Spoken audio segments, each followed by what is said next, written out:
Welcome to Own Your Breath, a sacred container to your authentic self. I'm your host, Rihanna Yusof. By sharing of real, raw, honest experiences, expertise, and ideas from my guests and myself, together we will learn to embrace the full experience of being human. Through love, connection, and breath, let's release shame and welcome the unique beauty and strength of being authentically us. Welcome.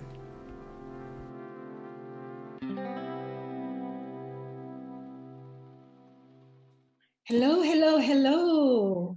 Hello, everyone. Hi. Welcome to Own Your Breath, the podcast. With me today, very, very special guest, and actually my first guest is Crystal Mckenzie, my very, very, very dear friend. Hi, Crystal. How are you there in Florida? Hello, I'm doing great. So good to see you and talk to you and connect with you. Oh my God, this is unbelievable. I've been planning to move. Like some of you might know, or for those who doesn't know, I ran On Your Breath as a live event for 2.5 years or 2 years. And then COVID hit, we went via Zoom.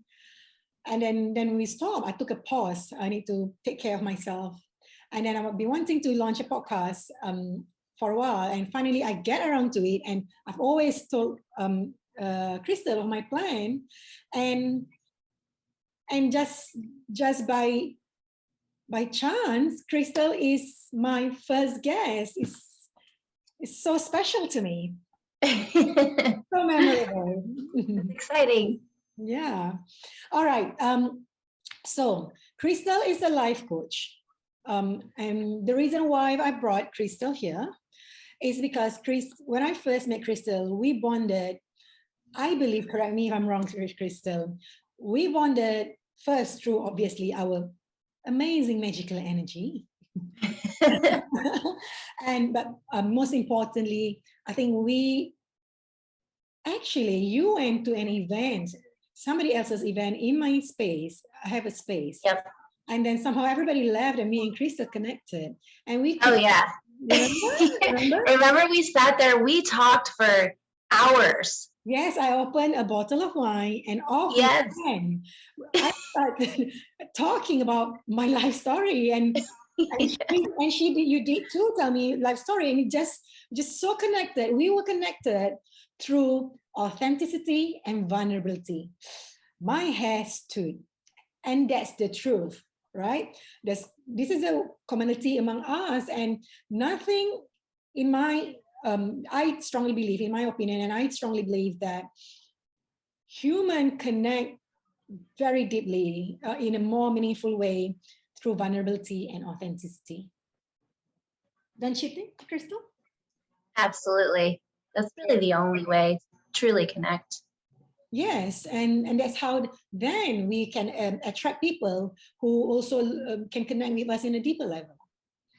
So, before we go on to Crystal's remarkable relationship trauma story, when I say remarkable, I mean it. I meant it. You know, like it's almost like a Hollywood movie, like you see in your Netflix series, TV series. I cannot wait to hear it again. It's been a few years, but first of all, I want to know, I have a few questions for you, just a couple of questions for introduction for our audiences. So Crystal used to be a nurse practitioner. So she used to be a therapy, and specifically, I think you were helping therapies for mental health and family therapy, something like that, right? Didn't you? Yeah. Yeah. I worked primarily with kids and their families. So a lot of family therapy, mental health treatment, and just health in general. Amazing. Love it. And what I love even more is that Crystal moved her career 180 degrees, and now a proud owner, a business owner of her undiscovered life. Mm-hmm. Yeah. Crystal is a brilliant life coach. I've coached with Crystal before. I absolutely love it. But however, I would like to know what inspired you to change your direction. I mean, because you studied hard to be a nurse practitioner, and you spent Yeah. years, and so there must be a great big change. There must be something huge must be shifted in your life to cause. Yeah. Well, it was really a journey. I started out initially as a therapist, and I found a lot of my clients were being overly medicated. And, there's a time and place for medication, but it was, in my opinion, it was overly done, because I was seeing the actual emotional issues and the family dynamic issues that needed to be worked out. Whereas the person who was prescribing the medication didn't necessarily see all of those things. So they just thought, oh, this patient needs medication because they're mentally ill. But a lot of our mental illness actually comes from our relationship dynamics, and then also our relationship with ourselves. So once I saw that, I was like, okay, how can I be the person that's in charge of their medication too? So of course I had to go back to school and get that education, become a nurse practitioner. And then I was in the position where I could treat their mental health, as well as provide the medication if needed. So that was really a big part of my journey. But once I got there and I was able to kind of take a lot of people off the unnecessary medication, especially these children that were heavily medicated on things that they truly didn't need, then I started to see really it was just the healthcare system overall and the mental health care system overall that wasn't really allowing me to get like deep into the issues. And so, yeah, I got to a point where I was like, you know what? I want to be able to do this my own way without, insurance companies guiding the treatment, without people who are over me telling me like how many sessions I could do. What do you mean insurance company telling you? Really?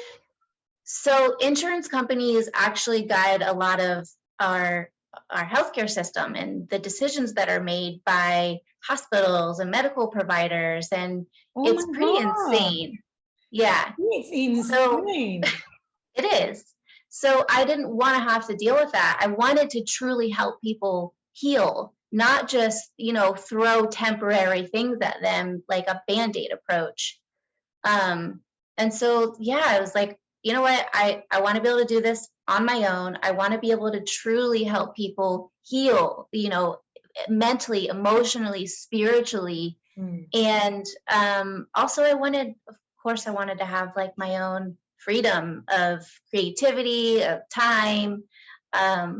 So it just made sense. Even though it was kind of a crazy decision, it just made sense. And really, I always say for anybody who gets in a position where they want to change, their career, and even though they've spent time and money and education, you really just have to follow that calling, because that's really what it was for me. It was a calling. Absolutely. I can resonate with you on that point, because I myself changed my career for a decade. It was tough call, and all my family members, including my long-term partner then, was against it. However, if your calling is so strong, you can't do it. I left my relationship and pursue what I have to pursue, and I've never been more fulfilled in my life. Yeah, it's like you have to follow that, and it gets really strong too. You can't really ignore it, Yes, and I guess that what brings us together as well. And it's been a few years now. Like Crystal moved across the country. She was in Singapore with me. She's back in the States now, and yet we make it a point to talk at least once a week. To keep the bond. And I believe both Crystal and me don't do this much with other people. But if your calling is there, it's always a calling. Listen to heart, to what your inner being is saying, your body, your heart, and if it's there, everything will come to your way, you will pull towards it. The more you repel, or the more chaos it will be. Oh, yes. Yes. And especially, just kind of like what you pointed out, is really following your heart instead of your mind, because your mind is always going to be freaking out like, this is a stupid, crazy idea. This is not responsible. What are people going to think? But yeah, you're right. Like it really is a calling from the heart, and the heart is powerful. You can't ignore it. Yeah, totally agree. So, okay. So you're a life coach, obviously, and you specifically coach women. Yes. And why so, if I may ask? Women are just amazing. No, so I mean, we are amazing, but yes, men are amazing too. I grew up, my parents divorced when I was 4, and my mother had primary custody. And also within my life, I had an aunt and a grandmother who also helped raise me. They were a big influence on my life as well. And all of these women had remarkable stories also, and things that they overcame. And I also watched a lot of their struggles with things like confidence and financial independence, and trying to get through their career as a woman, especially at that time. It was even more inequality and the glass ceiling for women. So in particular, I watched my mother growing up as a single mom. I watched her struggle a lot. I watched a lot of just women in my life struggle, and I feel like there's just a lot of issues that are more prominent for women that I also struggled with, so I can relate. There's something there when you can really relate and resonate with somebody's experience. I think that helps in the healing process as well. Not that it's required that you have to have the same experience, but when you do, there's just something different about that in the relationship and being able to help somebody. So yeah, whether it's little girls, teen girls, grown women, I have a sweet spot for women. I love it. And I agree with you. It's very, very much needed. I think women are magical beings. Unfortunately, there's so much conditionings, suppression around women since dated ages ago that even the most confident woman the most confident woman in the room are still not living to their fullest potential. Oh, for sure. Yeah. So, I mean, women are so good at looking good and appearing, and that's beautiful. That's amazing.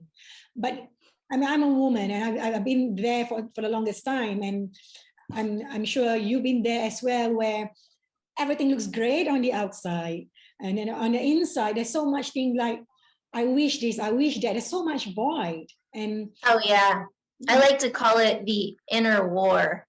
On the outside, it's beautiful and it looks good, but there's like this inner war going on within you.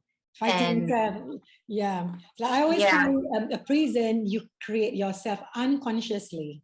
Like if someone will post, that's why I wrote, because you didn't intend it to create a prison, but however, until you seek to level up in your life, then you realize that, holy shit, I actually created these fences around me, when actually all I need to do is open that door and get the fuck out of the door. Excuse my language.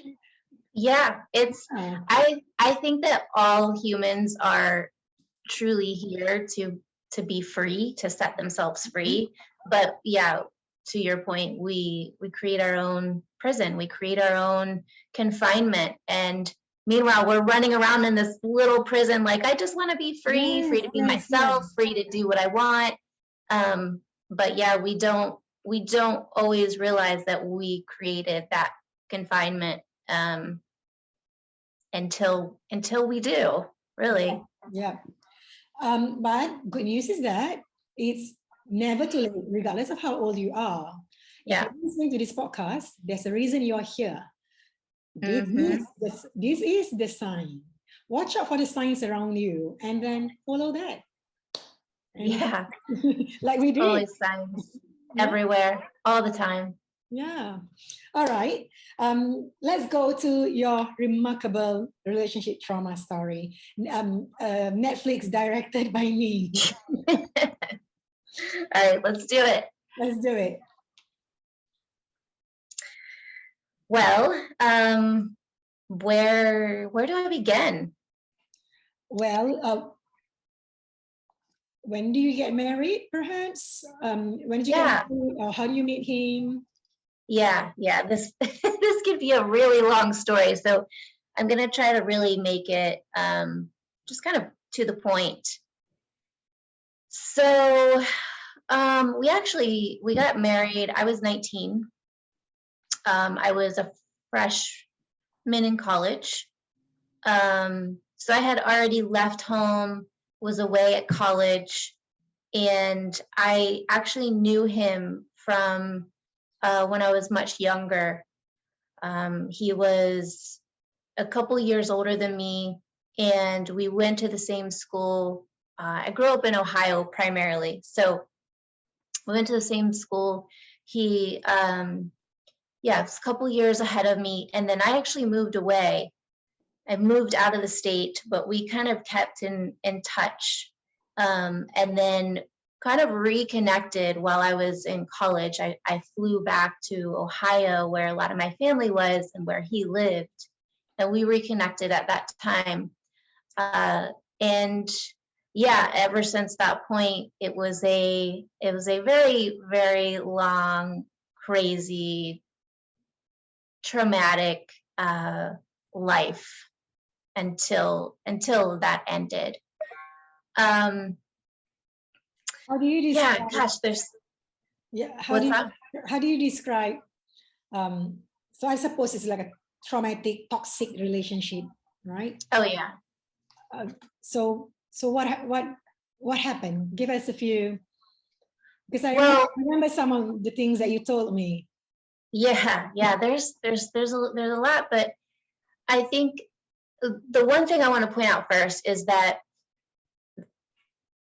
looking back now, I can see how the relationship started. I can see how the unhealthy dynamics took place, and that's of course really important. We have to look at like, how did that happen so that we don't repeat it. But the big thing was I was really insecure. I struggled with, my self-esteem at that time. I struggled with having an identity of my own. So it was easy for me to fall into an unhealthy relationship because I was seeking some kind of sense of, validation or self-worth or something that I just, for whatever reason, wasn't able to give to myself at that time. You probably didn't realize that you could back then. You were only 26, Well, I was 19 when we got together. Right. Exactly. Even, yeah. So yeah, such a vulnerable age for really anybody, because what do we know really when we're 19, Exactly, and sorry, so 26 is when you divorced. Now I recall. Yeah. Yes. Yep. See, I'm a good listener. You are. So I got into this essentially a codependent relationship where, my identity was being, his wife, and of course I was still going to school, but I just was. It was that lack of self-esteem and self-worth that caused me to be in that relationship and to kind of ignore a lot of the red flags and a lot of the toxic things that I just didn't see until later on. Tell us about the toxic part. the incidents that led it to be crazy? Yeah. Well, so let's see what happened. So he joined the army right before we got married. And then we actually moved across the country. So I left school, transferred schools, we moved across the country. And then 4 months after we moved to this other state in Washington, he got deployed to Iraq. So he was in, a war zone for that basically whole year that we got married. So I had that time to really like start to develop my sense of identity with him being gone for a year. And so like not a whole lot happened during that time, obviously, because we weren't physically together. But when he returned, things got really bad and just was a downhill spiral from there. Of course, there were some untreated mental health conditions that I'm not going to speak too much about that because that's his thing. But yeah, the relationship started to really go downhill at that time with a lot of secrecy and me feeling like there was something going on behind my back. I just had this gut feeling that something wasn't right. And I'm sure you can relate to that. And I'm sure a lot of people listening can relate to that. And I really want to like hone in on that for a moment too. Feeling that gut feeling that something isn't right. And how, again, our mind will think. I'm definitely feeling it. Yes. Oh, it's just a feeling that you can't ignore it. Yeah. I just remember living with that feeling all the time, every day, and it would drive me insane, and it put me on this quest of like, I always describe it as like being a detective and like an investigator. I'm like trying to figure out what's happening, like what's going on behind my back, where are the clues, where's the evidence? Because at that time in my life, I really didn't know much about my intuition. I didn't know what that really meant. So of course I'm questioning myself, like, am I just making this up? I can't find any evidence that, something's going on. So it was always like living in the back of my mind and in the pit of my stomach. And like I was working, I was a graduate student full time. So I was busy, but that was always playing in the background. And then things started to get worse. So the biggest thing for us, what happened at the time was money started disappearing. And this is a big part of actually money trauma that I've had to heal because of this particular phase in my life. The money would, we had a joint account. So he was working, I was working. There was no reason why we didn't have enough money to pay our bills and to take care of things that we needed to. But it's like every time I would check our bank account, money would just disappear. Like it would just be gone. And the way that he was doing this was like extremely manipulative and secretive. So it would be hard to tell like where it was spent, or it would just be withdrawn. So there was no evidence. Like, where did that money go? I don't know. It just was taken out of the account. Did you ask him what he did? Oh, all the time. We got into arguments about it. He would make up all of these amazing stories. Like, I got to give it to him. He was a great liar, a wonderful manipulator, and would make me feel like I was going crazy. And that's gaslighting. Yes. Gaslighting is, where gaslighting, yeah. Somebody makes you question your sense of reality. And when you have that gut feeling, when I have that gut feeling, And then I was asking, like, what's going on? Something's not right. Where's the money going? What are you doing with it? I feel like you're hiding something from me. Just tell me what is going on. Like, if something's wrong, we can just, like, I need to know what is going on. There's that feeling in me is like, something's not right. We need to figure out what it is. And I would even beg him, like, please tell me what is happening. Like, money's disappearing. I had to start working a second job because, like, we couldn't pay our bills. That's so crazy. Yeah. And like, it's even years for after that, anytime I would pick up my phone to, like, open up my bank account, I would have this bodily traumatic reaction that, oh my God, nothing's going to be in there. I'm not going to be able to pay my bills. So that was happening all the time, and trying to, like, live your life and go to school and become a professional. I was training to be a therapist at that time, trying to do all of that while living with this sense of unsafety, instability in my body was so taxing and exhausting. And yeah, it just, that went on for probably a good 4 to 6 months. Just the constant money disappearing. We were fighting all the time. I wasn't getting any answers. And his behavior started to change a lot more.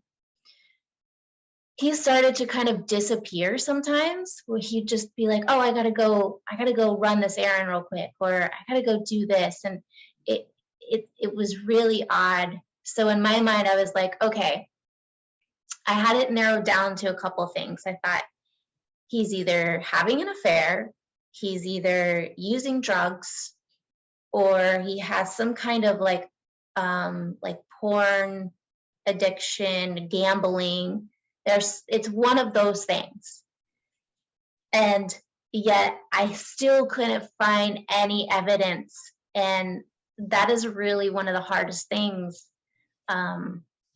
because I just couldn't find the thing, the tangible evidence. And the moment that things really got exposed to me and came to the surface, I'll never forget this day or this time. I was doing one of my shifts at the therapy clinic, and I had just finished. I decided to open up my bank account. He was on his way to pick me up. I decided to open up our bank account real quick on the computer. I opened it up, and sure enough, it was negative. Even though I had just gotten paid, it was negative. Oh my God, you just gotten paid and it's negative? Jeez. Yeah. So I remember sitting there in my office, and that flood of emotion going through my body, of panic and confusion and, like, what are we going to do? What am I going to do? And then also, like, what is happening? What's happening to my reality? How is this happening? So I got into the car, and of course I am freaking out. Where's the money? What are you doing? What are you hiding? How are we going to pay our bills? And I remember driving on this highway. He was driving the car. I was in the passenger seat. And I was, of course, like, asking him all these questions and panicking. And I just remember the way that he looked at me and yelled at me had never happened before. But it's like he became this other person and became enraged and started screaming at the top of his lungs while we're driving, fast down the highway, 60, 70 miles per hour. He's like lifted out of his seat. Okay. Yelling. But like not really telling me anything, just yelling. And I was scared for my life. I have this man driving down the highway, yelling at the top of his lungs. I thought, oh my gosh, like I need to get out of this car. This isn't safe. He's going to lose control. Something's going to happen. So I immediately just stopped talking, was like in shock. Finally, we got home and it's kind of separated for a couple of minutes. And then he called me into the other room and told me that he was addicted to drugs, that he had a drug problem. And it was like this whole time I was searching for this information, and finally it's there. And I just, again, remember like what that felt in my body. I felt sick to my stomach. I felt betrayed. I felt disappointed. I felt stupid.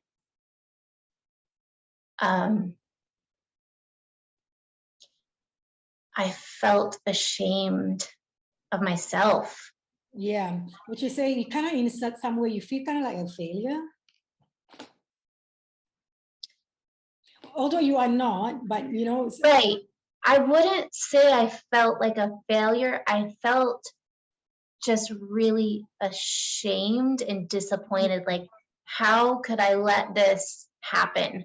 I had this idea in my mind that I could be in control and I could not allow things like that to happen in my life. But how could I let this happen? Especially because I grew up with, an alcoholic father and several of my family members who were alcoholics or had issues with drugs. So I knew that. And also because I was in school to be a therapist, like I knew this stuff. So it felt very personal in so many ways to me. How could I let this slide by me? Right. But it's not that I did, because I knew in my gut, I just couldn't find the actual evidence.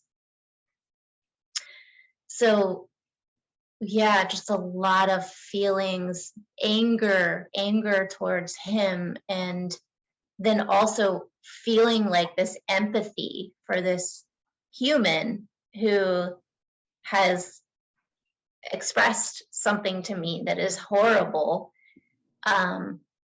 And so like just so many different emotions and dynamics going on within me. But it's interesting though, because I still didn't get the full story at that time. And it wasn't because he had just told me he was addicted to a drug called Oxycontin. Okay. What is that? A pill that you take. It's an opiate. So highly addictive drug. What is it for? It's a painkiller. Oh. Yeah. Very highly controlled painkiller. And I believe they were it was a very expensive drug too, let's just say that. So the next morning, actually it was that evening, I knew it's like, okay, I have to go. I need to find a drug rehab center for him. And so I went and found a drug rehab center for him and got him admitted. And that's just part of the story. There's a whole nother more traumatic situation that happened once that took place, which was an affair that ended up. So you put him in the drug facility place, and after you found out that he's been having an affair. Well, it was actually about a year later. So he went and he got clean and sober. He got off the drugs. I was trying to work on the relationship. trying to rebuild that trust that was completely gone. And we'd moved back to Ohio at that time, from Washington back to Ohio. And yeah, we were trying to get back to some kind of normal place. And he ended up taking a temporary job in another state. So he had left. And again, that feeling came back. Something's not right. I knew something wasn't right. I couldn't find the evidence. Put me in detective mode again. I was searching the cell phone bill. I was asking questions. I can only imagine the amount of anxiety that you must have back then. Yeah. It was horrible anxiety, depression, anxiety. Yeah. Really hard to focus on anything. So eventually, yeah, through my digging of, the cell phone bill, finding a number, looking this woman up online and on Facebook, finding her profile picture of the two of them together. Oh my God. That's how I found out. Oh my God. Yeah. That's how I found out that he was living a double life. He was living in this other state for a temporary job, but it was like he was in a relationship with this other woman. Meanwhile, I'm back home, I'm in school, I'm working, and living with this anxiety and stress and knowing that something was happening. So what happened then? How do you approach him? I called him actually I called her first. And I said, I remember just like trembling and shaking and sweating. And I was like, who are you? You're talking to my husband all the time. I see your number on my cell phone bill. Who are you? And she's like, which wasn't very nice. But I said, wasn't very nice. She was not nice. As if I had done something wrong. I was like, bitch, are you serious? And yeah, she had said something like, I knew he had to have been married. It's like, what? So you had an idea that he was, and yet you were still having this relationship with him. It was a very short conversation. I immediately hung up from that and called him, and I just said, it's over. I know what you're doing now. I finally found the truth, and I want a divorce from you, and it's done. And 3 days later, I was in the attorney's office, and I filed for divorce. Before you end your story, there were once you told me about gun. Like he got you a gun. Mm-hmm. But that wasn't about anything. That was just no, that was because he was in another state. So he took that a job to be in another state for a while. So because I was living alone, he wanted me to be able to protect myself. Okay. Yeah. Right. I thought because that something happened. So that, I mean, I'm sure like in between you didn't even, you didn't tell us the manipulation, the constant gaslighting. Oh, it was the same with the drug addiction, with the affair, the telling me I'm crazy for feeling how I was feeling and causing me to just constantly question myself, and living in a place for so long of me questioning my own body, my own intuition, my own, inner knowing. And that sanity, really probably. What's that? Sanity. Yeah. Sanity. It really does a lot on your mental health and your physical health. So it has taken me years. This ended, I'm 37 now, so this was 11 years ago when that ended. But like a lot of people don't talk about this, or maybe don't even realize, because so many people just jump into another relationship after things like that. But it was important to me to really. They're too ashamed to say it. Because the reason why I say, do you feel like a failure? Because it seems to me, my clients that come to me for coaching, when their relationship falls apart, they feel as though they are a failure. But again, it comes down to conditioning that relationship is meant to last. If not, means you're a failure for not taking care of it properly. Correct. But that's totally just conditioning, and which is not true at all. Your relationship and whether it works out or not has nothing to do with your self-worth. Has nothing. No. It definitely doesn't. Yeah, and I really, whoever is listening, please remember that if your relationship didn't work out, it has nothing to do with your self-worth. It's probably normal. You feel loss of power, things like that. But there's other reason, but definitely not your self-worth. Please remember that. Especially women always feel this. They have the idea that if a man loves you enough, they would do this. We men don't do this, but this is kind of like a fairy story. You know what I mean? But we'll cover relationship in another day. Really, the dynamic of relationship. Someday when me and Crystal will talk, it's such a fantastic subject to speak.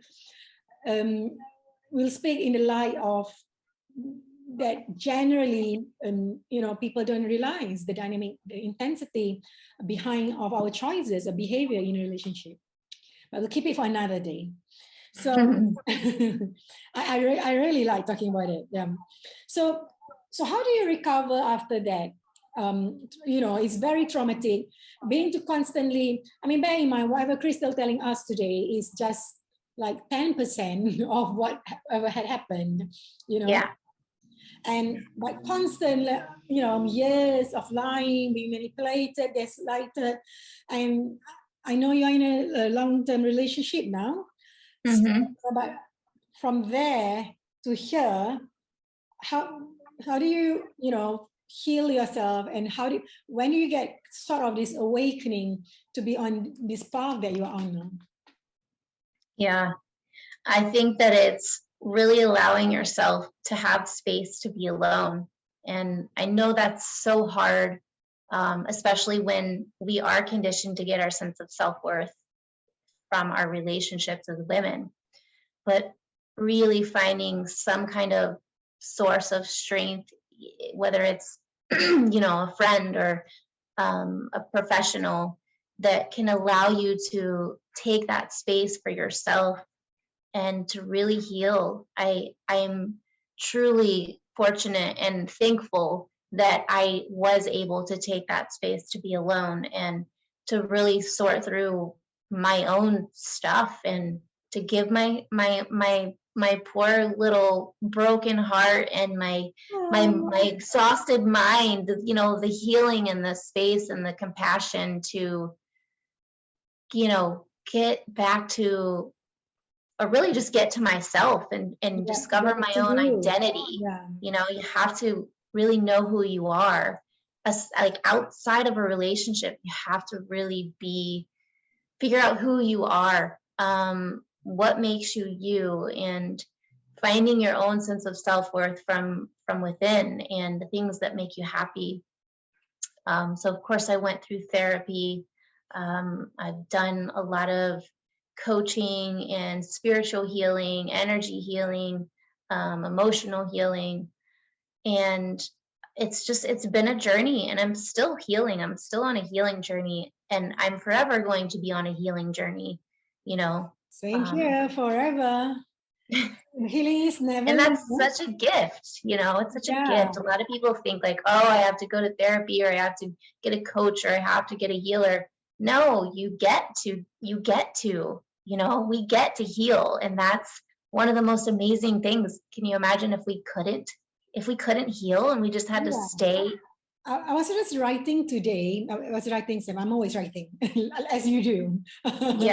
I was just, because I had a consultation call as normal. I'm sure it's familiar to you about people will tell us, actually, it's taken me so long to come and speak to you. But, I've been thinking about it took me a year or a year and over 6 months. Yeah. Oh, don't worry, I say it's very normal. And it's normal. I'm one of those people in the past that will think and think and think, should I go to therapy? Should I go? Eventually, when I get there, it's such a relief. It's not what people think. But so I was writing today, like this space between you being in this chaos or in this shitstorm, like call it whatever, turmoil you are going through, and then this help. Of course, we can go to our friends for help. Some of us do. Some of us simply can't because we're not used to getting help, right? But seeking help from friends is another thing. But at a certain level you reach, you do need to get help from a professional. And then, of course, some feel ashamed, some feel it's a waste of money. But so I wrote, count the number of time, the hours, number of hours you think and you think and you think. Time that is by months. And time the number of hours you overthink, times the number of hours you talk to your friend, times by the number of hours you keep on thinking you're wasting money.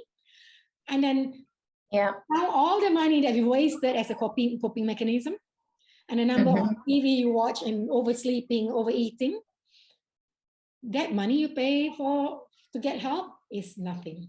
Seriously, it's nothing. Yeah, investing in your healing and your growth is the best investment you can ever make. It's the best investment I've ever made. It's why I am a life coach. It's why I do have this business, because I strongly believe in the power of coaching and therapy and healing, and it has gifted me my life. I wouldn't be where I am today, wouldn't have the relationship I have, the lifestyle I have, the experience that I've had, if I didn't give myself that gift. So yes, if anybody is listening and you're questioning whether or not you should get help from a professional, stop questioning it, because it is truly the best gift you can ever give yourself, and not only yourself, but the people who love you. It makes you a better person. Absolutely.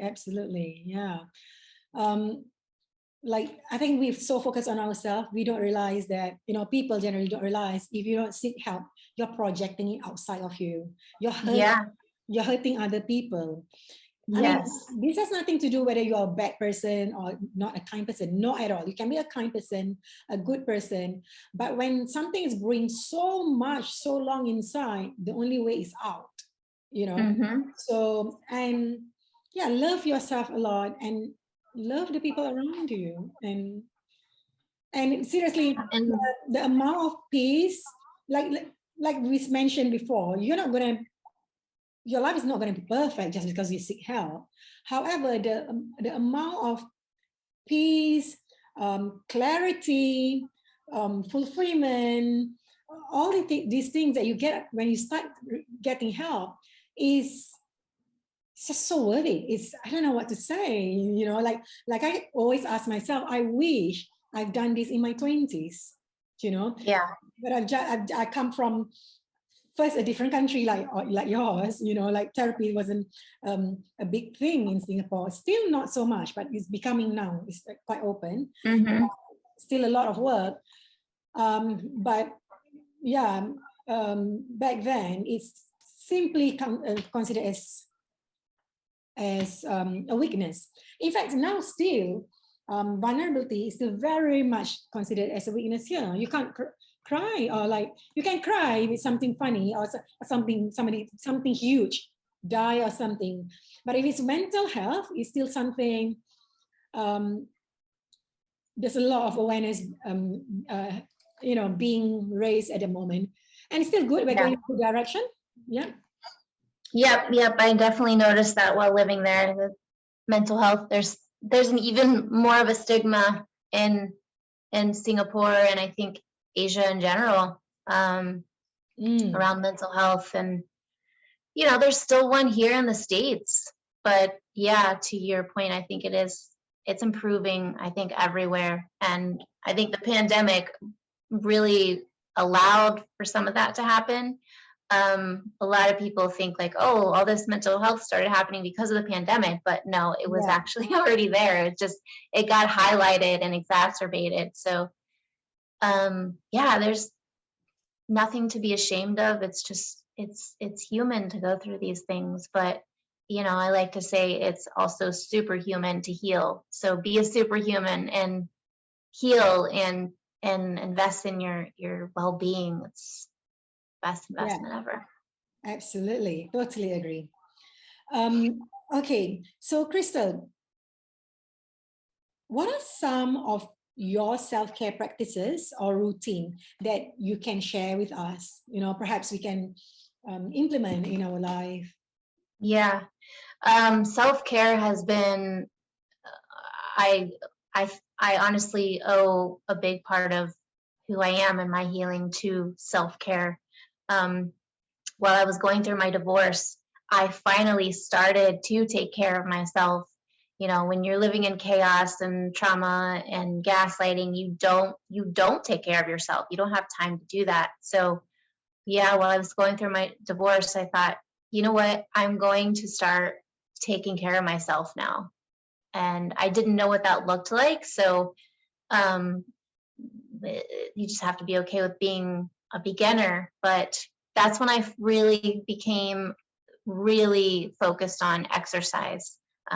Working out became my therapy, part of my therapy at that time, and starting to eat better and drink water and really like limit alcohol intake, because alcohol just makes mental health worse, worsens anxiety and depression. So exercise, limit your alcohol intake, eat better for yourself, meditation, mindfulness, and really just taking time to be with yourself consistently, whether it's an hour here and there, but yeah, taking time to just be with me, be with myself. Correct. I agree. Like Crystal said, you must be willing to be a beginner. So I would beginner means even if you do all those things that she mentioned, 5 minutes, and then you start with 5 minutes. Yeah. I swear by self-care. In fact, a couple of days ago, I did an interview about self-care. I was focusing I think my self-care also going to a safe space. I think they asked me, how do you create safe space? And some of you who perhaps are still not open to reaching out to people as a safe space, maybe you don't have friends or anyone that you feel you could feel safe, try the nature. Go into the nature, the ocean. I call it ocean therapy. Go into the into the wood. That is your safe space too. So be alone. Absolutely. Yeah, simply walk on the grass. I know Singapore is a concrete jungle or some other country, but there are a lot of grasses. It doesn't have, keep it simple. Walk on just take a dip in the ocean and then walk any of the parks and start noticing things around you. Get out of your head, of your mind, and start focusing the leaves, the sand, your foot that's stepping on. This is part of being present. Do you agree? Oh, absolutely. Nature is truly amazing. Yeah, best therapy. And I live 5 minutes from the beach, so the beach is my therapy. I know. Like I used to live in Dubai, so I live 10 minutes. But it'd be 5 minutes if I cycle. I live about 10, 12 minutes. But yes, I was there 5 times a week. It's addictive and I'm way darker. So my friend was like, you have a problem. Because I was in the mirror. I would say, I'm not dark enough, not dark enough. Oh, gosh. Remember, everything in moderation. Yes. Because God knows what I was running away from, that I have to spend so much at the beach. And it's the truth. I was running away something because everything you do, it has to be in moderation. And if you do it too much, ask yourself, turn the arrow around, ask yourself, what are you running away from? Yeah, what are you avoiding? Correct. So, so Crystal, thank you very much for joining me today. It's been amazing having you as my first guest. Such an honor, actually. And one thing, so just tell us a bit more what you're coaching. Maybe perhaps some of the audience, what actually are you specializing or you helping women with, so we have a better idea. Yeah. So a lot of women come to me when they are at that point in their life when they are feeling like they lack purpose, they lack meaning, don't really know who they are, just feeling kind of lost, feeling like they're going through the motions every day. And there's no that excitement and inspiration for life. And so a lot of times that really involves like digging into relationship stuff, like, okay, maybe there's some unhealthy relationship patterns going on, or maybe it's a career that you're in that's toxic or just isn't the right thing you're meant to be doing, or maybe it is you're just not taking care of yourself. So everything I do is really about connecting women back to themselves and finding that sense of self-worth and confidence, and just discovering who they really are. So yeah, if that sounds like something that any of you need, then I'm sure you'll have a link where you can contact me, and go from there. Yep, I believe if you can find Crystal, I will add on my page. Otherwise, you can find Crystal on Instagram, Crystal Mckenzie. Crystal.nicole.mckenzie. Oh, okay. You add Yep. it. I'm always changing it. We don't keep on changing our handles. Thank you so much, Crystal. It's been such a pleasure having this chat, and I seriously look forward to bring you back again to talk about the dynamic in a relationship. Seriously, whoever's listening, ladies and gentlemen, and everyone else's, I started learning the different dynamics of relationship in a deeper level since probably about a year ago, and it's so fascinating to me. It's beyond. I mean, you learn before. We all learned before in the past. In some ways, every time you break up, you learn something. But when you learn the depth in the way that I look at it, and in some things that I learned from you, it's amazing. It's really amazing. Human behavior has always intrigued me and forever will. Yeah, so it's fascinating, isn't it? All right. Thank you so much, everyone, for joining us, and I'll see you again next week. Thank you. Bye. Bye.